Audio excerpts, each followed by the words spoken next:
So let's start off with the commentary by Dr. Robert Kaufman on the March JOE. And he's from, I think we said Winnipeg, Canada. Winterpeg. Okay.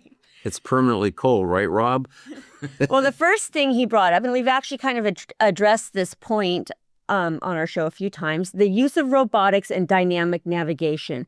And I'm just going to read what he wrote because I thought it was pretty much really getting to the point of at least how I feel about some of this new technology.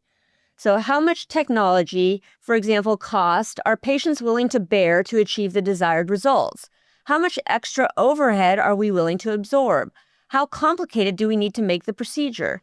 CBCT templates, robotics, for certain applications, such as surgical guides, it seems a good solution.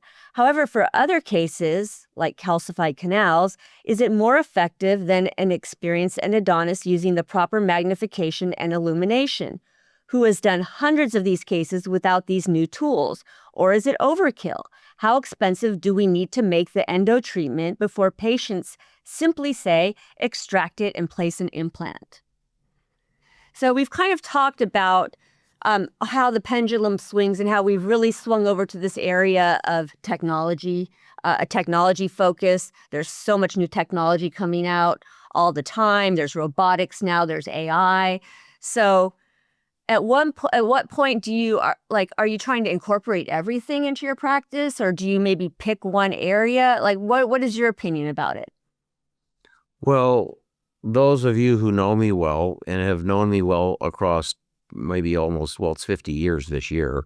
I love technology. I was the first to do several things. On the West Coast, microscopes comes to mind. So yes, technology for me wasn't good. It isn't bad. It just is.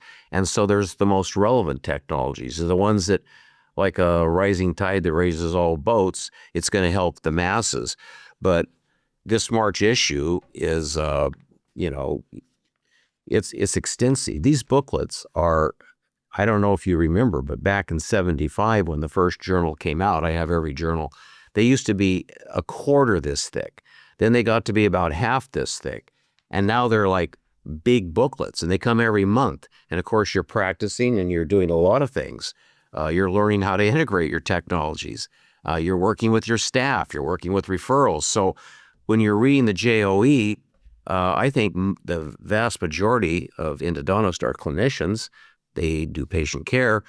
I think they can get overwhelmed because sometimes in these booklets, I mean, there is serious technology. And then there's science, and there's biology and histology and pathophysiology. I mean, it's about as deep as you want to drill. You look at the back of most articles, there's like 50 to 100 references.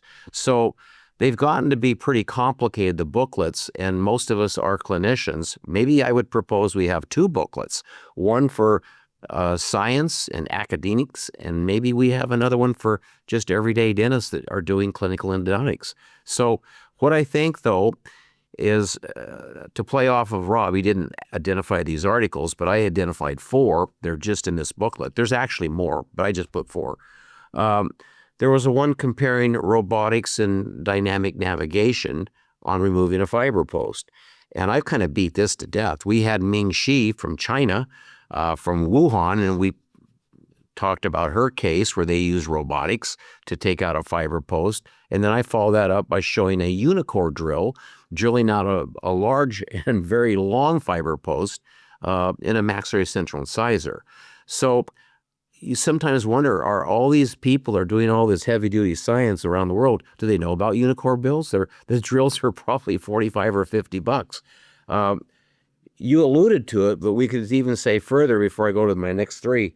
There's a lot of behind-the-scenes effort with engineers, with robotic people, with specialists, with a host of people, like an army, that put these things together so you can show a case in the JOE. So it's neat because maybe in the future, maybe in several years from now, everybody will have this equipment. But to Rob's point, this is extremely expensive, and this isn't done in most dental schools. In fact, if you look at most of this guided tissue stuff, it's coming out of China. And I've said this many times before, but In China, the model is a little different than the U.S. It's not good or bad, it just is.